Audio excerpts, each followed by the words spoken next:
Hello, everyone, and welcome to the inaugural episode of the Business Stars podcast presented by the Meinders School of Business at Oklahoma City University. I'm your host, Kyle Golding, Director of Corporate Relations for the Meinders School of Business. And I'm joined today on this first episode by the Dean of the Meinders School of Business, Dean Beldona. Thank you, Kyle. Thanks for inviting me today. Yeah. I'm glad to be here. Of course, I have to start this podcast series with the man himself who's responsible for everything that happens here at the Meinders School of Business, right? Well, kind of, I would say. Yes. So let's go right into that. Question number one is, what is your role here at the Meinders School of Business? What's your typical day kind of look like now that the semester has started? And what are some of the things that you're ultimately responsible for as the dean? Sure. I mean, as the dean of the business school, I'm responsible for the entire operations of business school, which includes hiring of staff members, hiring of faculty members, ensuring that we have adequate amount of programming and the classes are properly staffed with the faculty members, adequate faculty members, but also ensuring that our programs are relevant, that the industry requires these kind of outcomes that comes out of the programs, and also ensuring that we're recruiting the right kind of students to come into the programs. So everything that goes around it and making sure that the students, once they graduate, they have an outcome. Outcomes meaning whether they're looking for internships or looking for jobs, ensuring those kind of things are lined up for the students.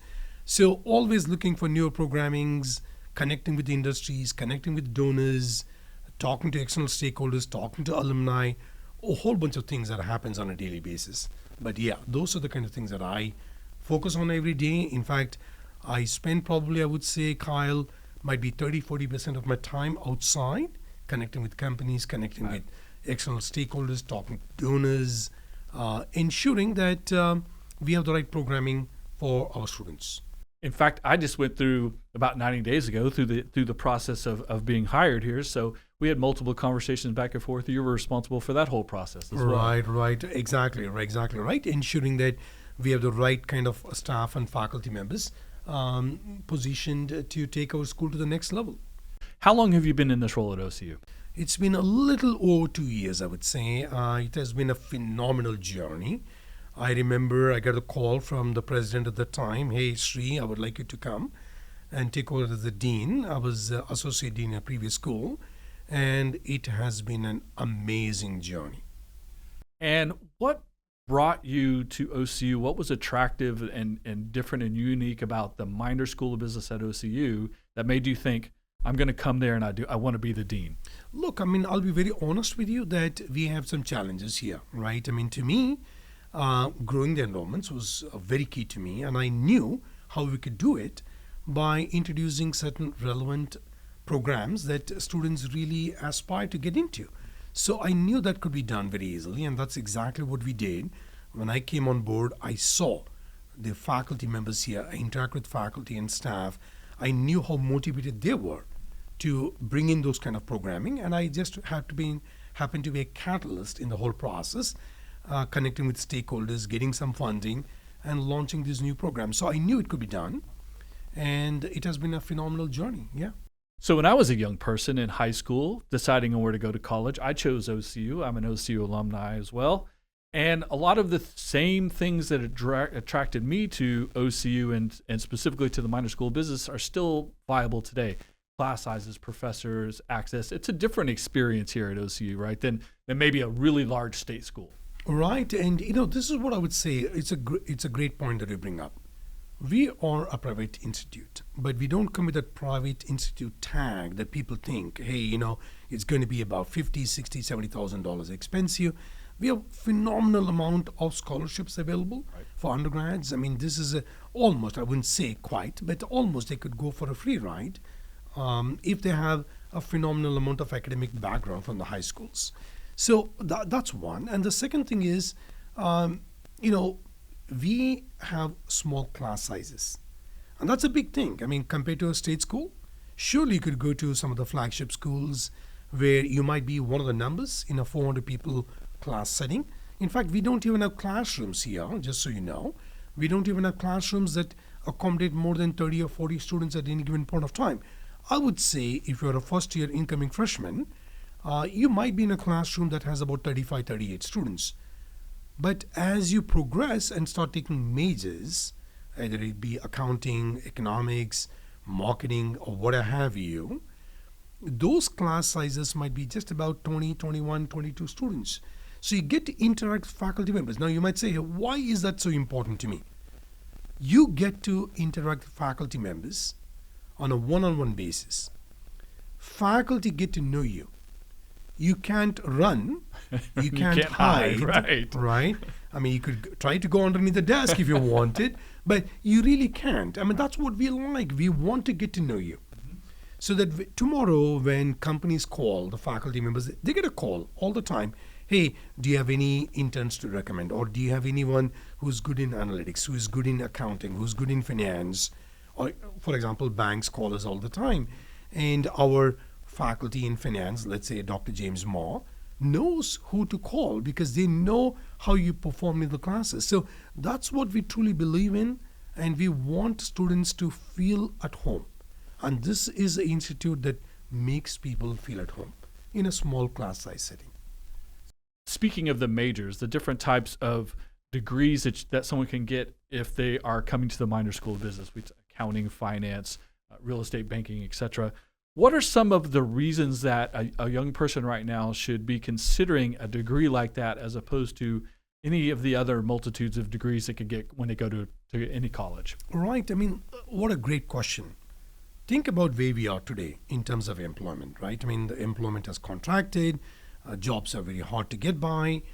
Our business majors, no matter whether you focus on accounting, finance, or let's say banking, real estate, we have a whole bunch of them, economics. All these programs train you to get a job, right? And the demand, take for example accounting. The demand for accounting graduates is so high.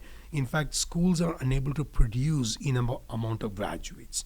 So if you graduate with a degree in accounting, just as an example, there might be 1 or 2 jobs lined up for you before you even graduate. Right. I mean, and accountants make a lot of money too.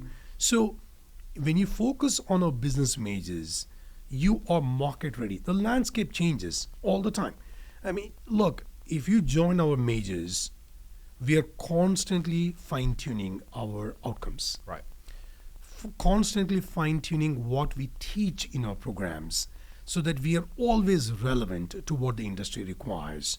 So I would say focusing on these business majors is keeping you always ready to be employable by the industry. In fact, we've got a lot more emphasis now on things like supply chain and data analytics and even AI because of the impact that's going to have on business today and in the future, right? Right. I mean, so AI, what we have done is we have introduced data analytics as a part of our major as well.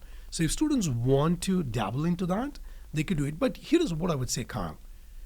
You can't be really honing down on one thing. I mean, this is my biggest take on this, which is what I encourage all the students. I mean, I tell all the students who come to me and I say, look, focus on doing definitely a major for sure, but add to it a minor or maybe double major, because you never know what the landscape looks like 4 years down the line. If somebody tells you, hey, I know I have a crystal ball and I can predict what happens in the next 15 years, they're lying to you because you never know what the future holds, right? True.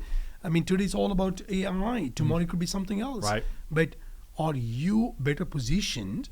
Do you have the domain expertise? Now, even surely, let's say you do AI, but if you can come in with the domain expertise in banking, the knowledge that you have will open the doors much wider for you. So that's the reason why I say, hey, accounting, why don't you do finance as well? If you're doing analytics, why don't you do marketing as well? I mean, a whole bunch of combinations can be done, but it only broadens your portfolio that you have to offer.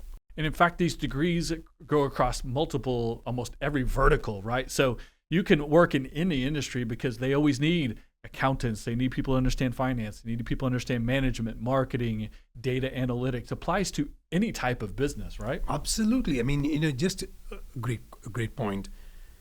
The other day I was talking to someone at Boeing, and what Boeing was saying is they have a ton of accounting positions unfulfilled. Now, you think Boeing, you think avionics, you think engineering, you think supply chain, you think marketing to some extent. but who would think about accounting? So to your point, yes, every organization requires all these functional areas. So you could focus yourself beyond banking. If you do finance, for example, you could be a financial analyst in any other industry.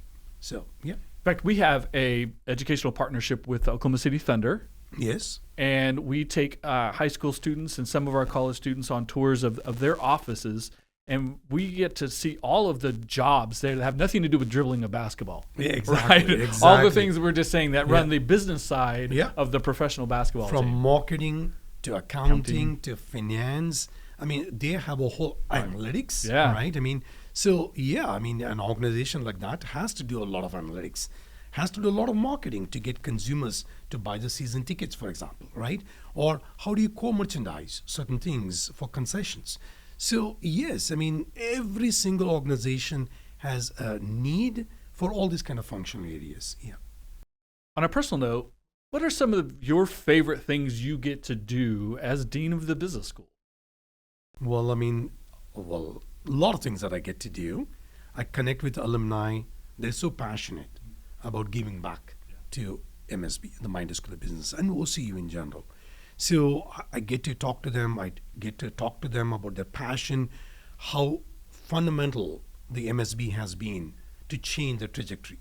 So it gives me a good feeling to go back home and feel confident that we have impacted a lot of people in their life, right? And Herman Meinders, I mean, I don't know if you know this or not, but Herman Meinders has been so generous with his time, with his money here. He has impacted so many lives, and I get to see that in action. So it gives me that kind of satisfaction. But I also get satisfaction in knowing that what we teach here, my question that I keep asking all the time, just like, I come from a grocery background, right? Not too many people know this. I've helped launch for so many retailers in the country new items, packaged new items. Could take, for example, cereal boxes to pickles. I mean, you name it, in all 200 plus categories that I dealt with. I've helped a lot of retailers and manufacturers launch new items. Now, as you know, every package has a shelf life. True. Why should it be any different when it comes to education? What I mean by that is, I'm not saying you need to keep changing a subject or a book every 18 months or 2 years or 3 years. But it's incumbent upon us. We have to be responsible to ensure, is this relevant? Right? Is this meeting the needs of the industry? So the satisfaction I get is talking to industries, talking to companies, talking to executives, understand, hey, what is it that you're looking for? This is what we do. What is it that you're looking for? Where is the gap? How can we bring those gaps into the Meinders School of Business? Talk to our faculty members and see how we can adjust the curriculum to some extent to meet those requirements. So it gives me the utmost satisfaction doing those kind of things. And of course, I would be remiss if I didn't say this, that I get to interact with students here. And it gives me the satisfaction. So just to encourage students to get more involved with faculty members, we have a couple of ping pong tables, and I challenge our students to challenge the dean, challenge the associate dean, a couple of faculty members. If we lose, we take you out for lunch. Wow, that's a Get good to deal. know us. Yeah, Right. get to know us. Yeah, exactly. So, yeah. And I think those two aspects go back to that conversation we were having earlier about being a small private university. So your ability to be nimble in your programming in order to produce the best students that are best prepared for industry, because you're paying attention to industry, and your ability to meet these young people, to have conversations with them and make sure their experience is everything that they hoped for, and being able to guide and mentor them at the same time. Those are things that happen here that maybe don't happen in other university Absolutely. campuses. A very good point. I mean, I'll tell you something else. I tell all the students, current, even grads, alumni, my doors are always wide open. And as you see, I mean, Right. you I see see it it right every day, across yes. my office, right? My door is wide open. Students just drop in. No need for an appointment to meet the dean. If I'm there in my office, which happens most of the time, but I would say probably 60% of the time, I'm in my office doing some work. But if students drop in, I stop everything that I'm doing. I talk to the students. I want to know, hey, what are we doing? What can I do? How can I help you? Right? I mean, that doesn't happen in very big state schools. Right. I mean, you have to go through layers of appointments to get to them. But it's not just me, right? It's the same thing that happens with faculty members. Our doors are wide open. Same thing that happens with our staff. Our staff are some of the most friendliest staff that you can ever find. They're there to help you. So that comes about simply because we are a small private institute. So this is episode 1 of a brand new podcast series that we're starting. That this was your idea. You specifically wanted to do a podcast series, which I appreciate that very much as a podcast guy, as a podcaster. Super happy to be involved in this and to be hosting this series for you. But what was it in your head that you started to think that this was what the university needed, and how do you see this moving forward for the Meinders School of Business? Well, Kyle, when I remember this.